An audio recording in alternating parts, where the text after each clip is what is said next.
बहुत शुक्रिया वकाश साहब, आप हमें तफसीलात दे रहे थे। एक और अहम खबर है फैसलाबाद से, जहां सीपीओ गुलाम मुबशिर मेकन की 7 गैंग्स की गिरफ्तारी के मौके पर मीडिया से गुफ्तगू। बढ़ती हुई चोरी डकैती की वारदातों पर खसूसी CIA टीम तश्कील दे दी गई। पुलिस को मुलजमान की सरकोबी और सुराग बरारी के लिए खसूसी टारगेट दिया गया है। सीपीओ कहते हैं कि टीम ने शब रोज मेहनत करके टेक्निकल वसाइल बरोकार लाते हुए 2 माह में 7 गैंग्स को गिरफ्तार किया। गैंग के 18 मुलजमान को गिरफ्तार किया गया है। मजीद इस पर बात कर रहे थे बेटी फैसलाबाद वकास शराज से। जी वकास, बताइएगा।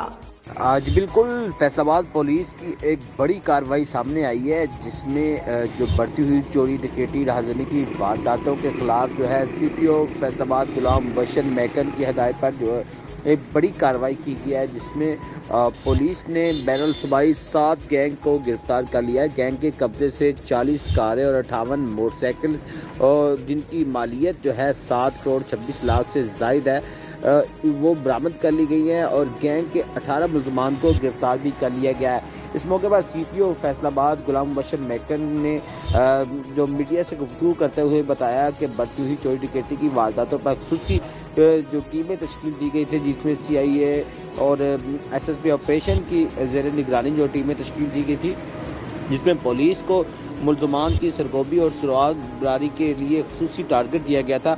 टीम ने शब रोज मेहनत करके टेक्निकल वसाइल बरोकार लाते हुए 2 माह में 7 गैंग को गिरफ्तार कर लिया। गिरफ्तार गैंग में माजिद गैंग, अवैस लाहौरी गैंग और Shahid Aziz gang, Aamir Bashir gang, Mohammad Ali gang, Abid gang, Mukhtar gang शामिल हैं।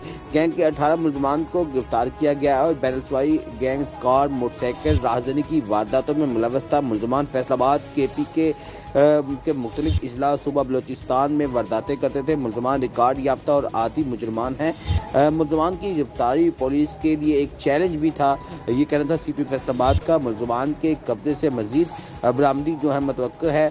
माल मसरूक का मुतल्लिका अफराद के हवाले कर दिए गए। सीपी फैसलाबाद ने तमाम गाड़ियों और मोटरसाइकिलों को मालकान के हवाले किया, जिस पर जो है गाड़ियों के मालकान और मोटरसाइकिलों के मालकान ने सीपी फैसलाबाद को खराज तहसीन पेश किया और उनके ऊपर फूलों की पत्तियां निशावर की और माला पहनाई। और उनका ये कहना था कि इस वक्त जो सूरत हाल थी बढ़ती हुई वारदातों की, उस पर जो है सीपीओ फैसलाबाद का एक अहम कदम सामने आया, जिसकी वजह से अब वो खुद को महफूज महसूस कर रहे हैं। और सीपीओ फैसलाबाद ने इस बात का तहिया किया कि वो चोरों डकैतों को बिल्कुल नहीं छोड़ेंगे, बल्कि इनको जड़ से खत्म करने का उन्होंने तहिया कर रखा है। बहुत शुक्रिया वकाश साहब, आप हमें तफसीलात दे रहे थे।